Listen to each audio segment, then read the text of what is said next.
Welcome to the testing world.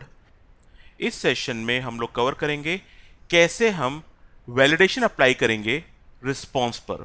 Previous session में हम लोगों ने देखा, हमने गेट रिक्वेस्ट सेंड की और उसके अगेंस्ट में जो रिस्पॉन्स मिला उसके हमने हेडर को फेच किया, प्रिंट किया, उसके हमने बॉडी कंटेंट को फेच किया एंड प्रिंट किया, उसके हमने स्टेटस कोड को फेच करके प्रिंट किया। बट अब मैं आपको शो करूंगा कि हम उन्हें उन रिस्पॉन्स कंटेंट को कैसे वैलिडेट करेंगे, कैसे वैलिडेशन अप्लाई करेंगे। क्योंकि जब भी आप मैनुअल टेस्टिंग करते हो या ऑटोमेशन करते हो, हर टेस्ट केस में हमें एक्चुअल रिजल्ट को एक्सपेक्टेड से कंपेयर करना पड़ेगा। ये एक्चुअल और एक्सपेक्टेड जो कंपैरिजन होता है, दैट इज कॉल्ड वैलिडेशन या असर्शंस। तो अब हम देखेंगे कि कैसे वैलिडेट करें, कैसे असर्शंस अप्लाई करेंगे अपने टेस्ट केस पे। यहां पर हम लोग रिस्पॉन्स कोड को वैलिडेट करेंगे। अभी हमने गेट रिक्वेस्ट रेज सेंड की थी, हम उसके रिस्पॉन्स कोड को वैलिडेट करेंगे, हम उसकी हेडर, रिस्पॉन्स के हेडर वैल्यू को वैलिडेट करेंगे, हम रिस्पॉन्स के बॉडी कंटेंट को वैलिडेट करेंगे और रिस्पॉन्स की बॉडी कंटेंट में हम जो वैलिडेशन करेंगे उसमें भी हम एक जेसन जेसन पाथ अप्लाई करेंगे। ये कैसे अप्लाई करेंगे, I will show you. Simply move करता हूं अपने प्रोजेक्ट पर। सो प्रीवियसली हमारा प्रोजेक्ट ये था जिसमें हमने एक टेस्ट केस बनाया था। ओके, अभी मैं इसे एग्जीक्यूट करूंगा तो यू विल नोटिस यहाँ पर हमारी एक गेट रिक्वेस्ट जाएगी, उसके अगेंस्ट में जो भी रिस्पॉन्स मिलेगा वो हमने प्रिंट कराया था। प्रिंट में हमने स्टेटस कोड कराया, प्लस हमने किसी हेडर की वैल्यू को प्रिंट कराया और बॉडी के कंटेंट को प्रिंट कराया। अब मैं आपको शो करूंगा कि हमें अगर वैलिडेशन, जिसे हम असर्शंस बोलते हैं, अगर मुझे वो वैलिडेशंस लगाने हैं तो हम कैसे लगाएंगे। उसके लिए सिंपली मैं इस टेस्ट केस की एक कॉपी मेंटेन करता हूं और मैंने इसका नाम दिया TC002 assertions। Okay, now I have a second test case. अभी तक हम जब इस टेस्ट केस को एग्जीक्यूट करते हैं तो यहाँ हमें रिस्पॉन्स कोड हमने फेच किया और प्रिंट किया, बट अब मुझे इस रिस्पॉन्स कोड को वैलिडेट करना है। तो वैलिडेशन के लिए मैं यहाँ पर simply assertion on response code, मैं रिस्पॉन्स कोड पे को असर्ट करूंगा, वैलिडेट करूंगा। वैलिडेशन अप्लाई करने के लिए, असर्शन अप्लाई करने के लिए टेस्टंजी के पास पहले से एक क्लास है जिसका नाम है असर्ट। तो मैंने लिखा असर्ट डॉट। इस क्लास के अंदर बहुत सारे मेथड हैं जो स्टैटिक मेथड हैं और हमें पता है static method can be called by the class name. तो मैंने सिंपली मेथड कॉल किया assert इक्वल्स। यहां पर हमें दो वैल्यू देनी होती हैं, एक्चुअल एंड एक्सपेक्टेड। तो एक्सपेक्टेड है, मैं एक्सपेक्ट कर रहा हूं कि मेरा रिस्पॉन्स कोड होना चाहिए 200। What is your actual value. तो अगर आप देखोगे तो हमारा ये लाइन जो है ये हमारी एक्चुअल रिस्पॉन्स कोड को फेच करके लेके आएगा। तो एक्चुअल रिस्पॉन्स कोड वो है जो हमें रिस्पॉन्स में मिलेगा, लाइक फ्रॉम हेयर, और एक्सपेक्टेड जो आपने यहां पर मेंशन किया है। अभी मैं एक्सपेक्ट कर रहा हूं कि मेरा रिस्पॉन्स कोड 200 होना चाहिए। अगर रिस्पॉन्स में 200 कोड आएगा तो it will pass, else it will fail. तो जस्ट एग्जीक्यूट करके चेक करते हैं। अभी मेरा टेस्ट केस पास हो रहा है बिकॉज हमने एक्सपेक्ट किया रिस्पॉन्स कोड 200 होना चाहिए, वो 200 ही है। ओके, मैं यहां पर अपनी एक्सपेक्टेड वैल्यू चेंज कर देता हूं। वी आर एक्सपेक्टिंग क्या हमारा स्टेटस कोड होना चाहिए 201। अब यहां जो भी रिस्पॉन्स कोड आएगा उससे वो मैच करेगा। अगर मैच नहीं होगा तो असर्शन फेल्ड, मतलब टेस्ट केस फेल्ड। एग्जीक्यूट करके देखते हैं। अभी आप नोटिस करोगे तो यहां पर मेरा असर्शन फेल हो गया। एक्सपेक्टेड था 201 बट वहां से आया 200। तो अभी हमने एक असर्शन लगाया, असर्शन फेल हो गया। असर्शन फेल होने का मतलब है टेस्ट केस फेल हो गया। तो अभी हमने देखा कैसे हम अपने स्टेटस कोड को वैलिडेट करेंगे। मैं यहां पर 200 एक्सपेक्ट कर रहा हूं, अब ये पास हो जाएगा। नेक्स्ट, अब मैं आपको शो करूंगा कि कैसे हम लोग अपने किसी भी हेडर की वैल्यू को वैलिडेट करेंगे। तो जैसे अभी मैं सारे हेडर्स को पहले प्रिंट कराता हूं। तो hope you remember, get headers is the method जिसके थ्रू हम सारे हेडर्स को प्रिंट करा लेंगे। तो मैंने केवल टेस्ट केस को एग्जीक्यूट किया। अगर आप नोटिस करोगे तो बहुत सारे हेडर्स हैं। ओके, मुझे ये जो XASP ASP.NET वर्जन है इसे वैलिडेट करना है। रिस्पॉन्स हेडर में जो इसकी वैल्यू है मैं चाहता हूं वो ये आए, या आप कोई भी हेडर ले सकते हो। अगर आपको चेक करना है कि सर्वर कौन सा है तो आप वो भी वैलिडेट कर सकते हो। चलो सर्वर को मैं ट्राई करता हूं।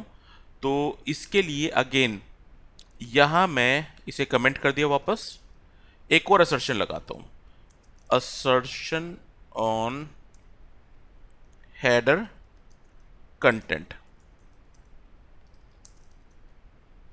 किस हेडर पे आपको काम करना है? तो मैं काम करूंगा सर्वर हेडर पे। Okay, again same approach, assert dot assert equals again what is your expected value. तो एक्सपेक्टेड वैल्यू मैंने यहीं से पिक कर ली कि मैं एक्सपेक्ट कर रहा हूं मेरा सर्वर ये होना चाहिए। What is your actual value?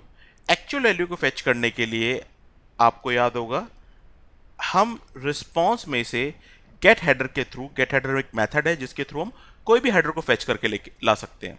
तो मुझे फेच करना है सर्वर हेडर। तो मैंने सिंपल बोला कि एक्चुअल वैल्यू आप रिस्पॉन्स में से फेच करो, रिस्पॉन्स में जो सर्वर हेडर है उसकी वैल्यू को फेच करो, वो एक्सपेक्टेड ये होना चाहिए। अभी के केस में ये पास हो जाएगा, reason actual and expected are same. But अभी आप देखेंगे तो that is pass, no failure.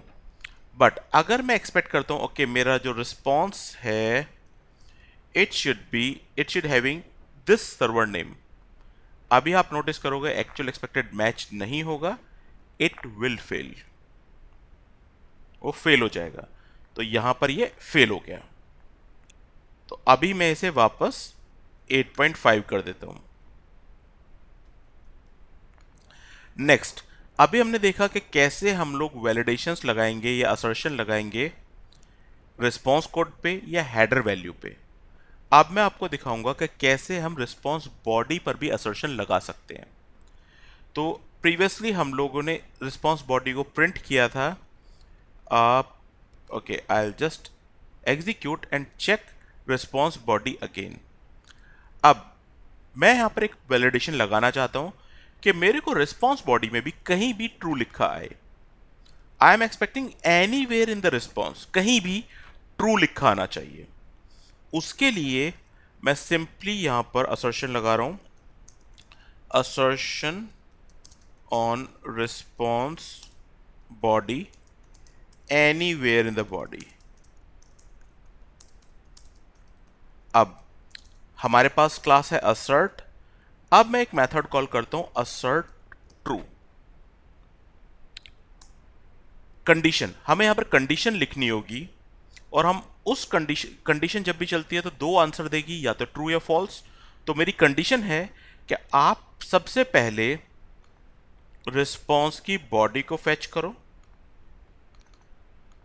उस बॉडी के अंदर कंटेन्स चेक करो क्या ट्रू वर्ड लिखा आ रहा है या नहीं। अगर इस रिस्पॉन्स की बॉडी में कहीं भी ट्रू मिलेगा, क्योंकि हम पूरी बॉडी में चेक कर रहे हैं, कहीं भी अगर ट्रू मिला तो इस कंडीशन का रिजल्ट होगा ट्रू, और हम क्या एक्सपेक्ट कर रहे हैं, इट शुड बी ट्रू। तो टेस्ट केस पास हो जाएगा, और मैं ये कह सकता हूं कंडीशन पास हो जाएगी मतलब टेस्ट केस पास हो गया। तो अगर आप देखेंगे तो test case is pass. Okay, मैं एक्सपेक्ट कर रहा हूं कि मेरे रिस्पॉन्स की बॉडी में कहीं भी हेलो आ जाए। अभी आप देखोगे तो हमारे रिस्पॉन्स में कहीं भी हेलो नहीं आ रहा, तो इस कंडीशन का आउटपुट आएगा फॉल्स। बट आपने क्या एक्सपेक्ट किया, इस कंडीशन का आउटपुट ट्रू। तो यहां पर ये कंडीशन फेल हो जाएगी या ये असर्शन फेल हो जाएगा। असर्शन फेल होने का मतलब है टेस्ट केस फेल हो जाएगा। तो मैंने इसे एग्जीक्यूट किया, आप नोटिस करोगे condition failed, test case is also failed.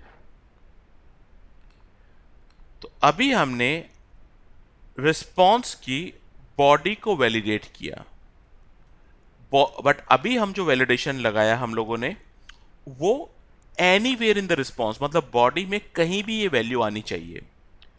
कुछ केसेस में आप एक्सपेक्ट करते हो, कुछ केसेस में हमें डेटा वैलिडेट करना है एग्जैक्टली ऑन द प्लेस। मतलब जैसे कि इस रिस्पॉन्स में मैं बोलता हूं exactly in front of first name I should get this शुवी। शुवी वर्ड ऐसा नहीं है कि कहीं भी हम वैलिडेट करना चाहते हैं, हम चाहते हैं कि ये शुवी जो वर्ड है ये एग्जैक्ट फर्स्ट नेम में आना चाहिए। तो जब आप किसी स्पेसिफिक पोजीशन पे कोई वैल्यू को एक्सपेक्ट करोगे तो हमें वो जेसन पाथ लगाना पड़ेगा। कैसे जेसन पाथ लिखना है वो हम ऑलरेडी प्रीवियस सेशन में कवर कर चुके हैं।